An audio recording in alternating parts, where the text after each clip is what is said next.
Okay. Hi, friends. Sorry, this is part 3. I don't think we'll edit it together. Just do part 1, 2, 3.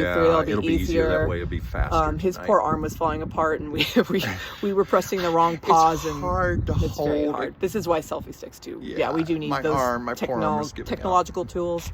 So what I was just saying in the end, I was actually coming to the end of my lecture. I was stepping off the lectern, the podium, dropping the mic and ending my time as the preacher here at the pulpit. But yeah, it's just so critical to be kind and gentle with ourselves and make those little decisions. Like I said, I was just telling the story of how literally had almost no money to my name and decided I've heard similar stories. Someone like had no money and decided like literally their last $5 and they gave it to a homeless person, and then suddenly like their whole life turned around. Or when I just felt led to spend my last $5 on feeling abundant and feeling amazing and getting this matcha latte from a place I love so much, or someone would be like, "You're insane. That's so extraneous. You're told stupid." a similar story on the show a week or two ago. But then all of a sudden, literally, I just followed my fucking heart. I followed my gut, and I end up running into these friends. They offer me basically, you might want to apply for work where we work, or at least one of them worked at the time, and I did, and I've been working there ever since, and it's changed my life radically. Again, it's Hollywood adjacent. I've met everyone I could dream of meeting in the industry, and I've met so many extraordinary human beings, and sometimes they'll like throw money at me and tip me, and I am a tipped employee on top of that. I've learned and grown so much, and I still have been doing my art and singing. One of my sound engineers that once worked with me, producers, is back in town. Like it sounds so trivial and so trite, but really I feel led today, I am an ordained minister, incidentally. Well, I pressed a button online and made me ordained, but I come from a long line of ministers on both sides. But the message coming from my heart from a higher place, whatever you want to call it, God, the Great Spirit, pure love, whatever, is what today, hold on, No, don't. No, I'm just moving it out of the way. What today can I do that lights me up? It doesn't have to be big. It could literally be that, I've been really depriving myself on a diet and I just want a really, really good chocolate chip cookie. What is it? It could be big, it could be small, but I just would like to challenge each of us to do that, because when we shine, we all shine. Just think about like someone in a terrible mood and how that's affecting you. If they're like grumpy and cussing at you or cutting you off in traffic, that makes you feel shitty. So when you feel amazing, guess what happens? The people around you feel amazing, and that's a ripple effect. You have what degrees of separation?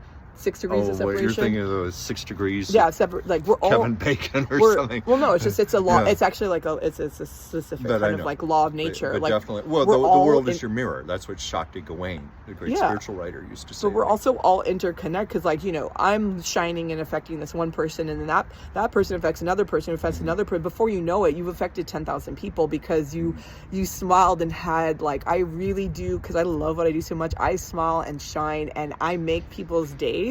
And that makes me happy, that makes them happy, that makes them, when they go home, their partner happy, that makes someone else happy because they made their partner happy.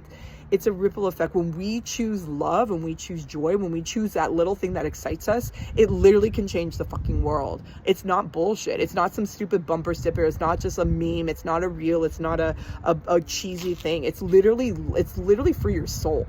It's for the sake of your soul, your spirit, and that of the planet. And that I went to a school where that was a literal motto. Like, how are we tending to the soul in and of the world, our own and that around us? And this is a way by which that we can do this. And we're coming full circle to Jason and honoring his memory, and also Joseph Campbell's famous saying, follow your bliss, but don't forget the blisters and what has caused pain before, and how we can choose differently this time, and actually basically allow the universe to open up doors where there used to be walls. And that happens from just doing something, even as small as it might be, and as counter to intuitive to what everyone else might think, that is actually for your highest. So to Jason, we love you so much, wherever you are in time and space, my dearest friend. We should tell the story how he said hello to us. Oh yeah, so we were after he learned, and then I learned that he had passed away. You know how I found out? Facebook. Facebook. This has happened to me a number of times. People I knew in college, high school, it'll be like 1 or 2 in the morning. I'm just scrolling through Facebook or something, and I'll see an announcement. Sometimes I find out about a death years after the fact. Yeah. But in this case, I saw a posting from his mother saying that his memorial service was going to be on a certain day. And I was like, his memorial service? We both knew he had been very ill. Again, but unfortunately, we had heard nothing about Yeah. this. It was such a shock. Yeah. And then we got together the next day and had coffee, and it was partly our little memorial to Jason. We were just talking about him and our memories. And we walk out into the parking lot, and we see it was like what would you call it? Like a little... like a bumper sticker, kind of like street graffiti, if you will, that was on a fire hydrant type thing. Said Jason. Yeah. And we both knew. Yeah. Because we're both very sensitive to energy. We could feel, we knew that was Jason, like a little wave that was saying, hey guys, how you doing? Yeah. I guess I should probably say my own a story like that too, because I didn't know he had died, and I was taking a long walk in our neighborhood here right by Chuck's house, but on my own. And I'm very deeply connected to someone I love that I'm dating right now, and I thought maybe some of the signs I was seeing were from him, but in point of fact, there's this guy who walked past me. Oh, by the way, we're gonna have to share, I don't know if you can share this to your followers, but I did take a photo of that Jason on the yellow cone or whatever that was. Sure. But we can maybe share the poll.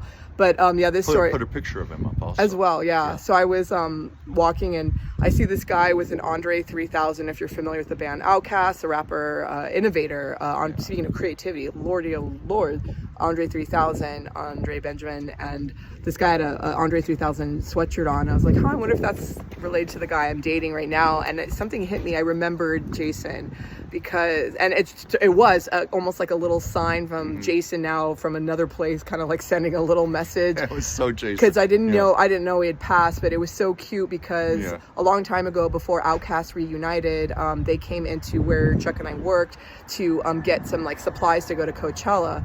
And I didn't realize I was talking to Andre 3000. I didn't recognize him at first, and he was wearing this cute like orange skull cap, very bright, and I was like, oh, orange, it's like color therapy, joy, pure love, and whatever. And we were just blah blahing as I would with any person there and having a great time. Sold him a bunch of stuff, and as he's paying and I'm swiping his card, I realized, oh my god, it's Andre 3000. Well, because I genuinely was myself and not like kissing ass or, oh, he's a celebrity or famous person, he could feel my authenticity. And so every time he came in the store before he went to Coachella, he would kind of flirt with me, honestly. He was like, oh, nice skirt. And Jason loved this. And Jason was like, oh my God. He was like trying to get Andre and I to like connect with each other. He's like, I am your wingman.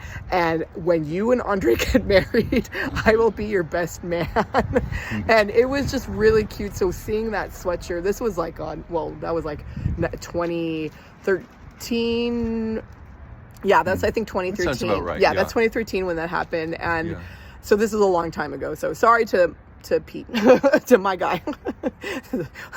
There was once Andre. No, it was very cute. And Jason's energy, it was bright. It was kind of mischievous. It was very bold. It was sweet. It was loving. It was open. It was crazy, fun, boisterous, ebullient. It was all these wonderful things, but snarky, cute, like very just cheeky. Cheeky is a really cute, I guess, nice way of saying that. And so seeing that sweatshirt, and then I found out he died. I was like, oh my God, that was like a little hint, nudge, nudge. Because another conversation for another time is part of my calling in this world is being what's called a death doula. And I have communicated with people as they're dying and on the other side kind of a thing. So that's another show. That's another show. That's for not right now. We'll be on for 3 hours. But in the end, and then when I found out from Chuck that he had passed, I was like, that was Jason. And then when we were together to see that little sticker just so randomly right there, it was so perfect. So he is he's in a very good place. He's in a much better, he's just in a different place. And I think his energy is even brighter though and more effusive. Exactly. Well, he's been set free. He's out of the body. He was very, very ill toward the end. Chemotherapy, radiation. He was very thin. So I, whenever I have picked up on a loved one who has passed away, and I've talked to other people who've told me the same thing, they always feel happiness. Yeah, almost ecstatic. Like when my mother passed, I've told this before, but it was the next day. You know how we all know our mother's laughter. There's no mistaking that. And we also know it's like when you're in a room and you have your back turned, but someone's a few feet away behind you, how you feel them, you feel their energy. Well, that's what it was like. I could just feel my mother laughing and laughing and laughing. It's like, it's great here. I love it. Don't be sad for me. Celebrate me. Well, that's kind of, when you say it's kind of the energy we feel with Jason, it's like, absolutely, this is cool. This is like the next adventure. This is the next ride. It's like, he's probably up there or out there with his surfboard on some cosmic wave, doing what he loved. He loved being a surf instructor, and who knows what else he's doing. But no, it's a beautiful thing. And actually, he mentioned his mother's laughter. My brother passed away young, and after he died, my father saw him after he died, and he was surrounded with light, and there was a peace in it about him, and it helped my father, to lose a son at 25, going on 26 years old. It helped him to have so much more peace as well. So there is something about that transition where, it's terrifying, obviously, because we're human and we fight that. And it's the unknown. Yeah, it's the unknown. We don't, no one really knows, right? And we are built to fight death. But from our experience, because we're both sensitive folks, we could say we're both channels or mediums or whatever we want to say, but at the end of the day, we're sensitive to certain energies, and it's been beautiful to experience this energy that's from Jason. So again, Jason Niddle, we love you. Love you, and Jason. Love you some more. And we're so happy that we can experience you in this new way, and also honored that we could experience you in our lives when you were here, and to watch you live by example and now be inspired by that, and even live our lives accordingly. I've been feeling so inspired. I think we just gave Jason a memorial. Yeah, we did. Because check off my own bucket list. His memorial is going to be in Arizona, and I certainly won't be able to make it. You don't know if you can or not. So it's a memorial can take on many, many different forms. Absolutely. And this is one. He deserves several memorials. He deserves several. And that's the thing, when someone passes, like, it's not just one and done. You can think about them, celebrate them, do things for them for the rest of their lives. I certainly do with my brother and my father and grandparents and on both sides. And in the end, this is a gift. And I hope whatever I share too is a gift for you guys. It came from my heart. I just felt really led to share that. So thank you for being on this walk with us today. Thank you. Yes. Now sun's going down. Different show today. Very different. I'll be back next Monday, same time, same place, 5 p.m. Pacific, 8 p.m. Eastern. Of course, I acknowledge today was more like 5:16, and it was a bit of an aborted effort. I have no idea if the live stream, any of that even aired. We were getting scrolling comments that all I'm seeing is scrolling in noir. Black. So we decided to just go ahead and record something. I will be posting this in 3 parts. But next week I'll be back on live. And of course, on Tuesdays I'll be with the wonderful Dr. Whimsy Anderson on her channel, The Oracle of Whimsy, for Taco Tuesdays, 5 p.m. Pacific, 8 p.m. Eastern. Love doing that one. It's a very different show. And what about yourself? Thank you. Oh, thanks for asking. Your own media. How can we find you, my dear? Floofy hair at the salon. You can find me. No, who wants to pay for me to get popcorn? Who wants exhibiting yourself? To pay for my roots to get done. So I have a website, thesacredspheres.com. So www.sacredspheres. SACREDSPHERES.com.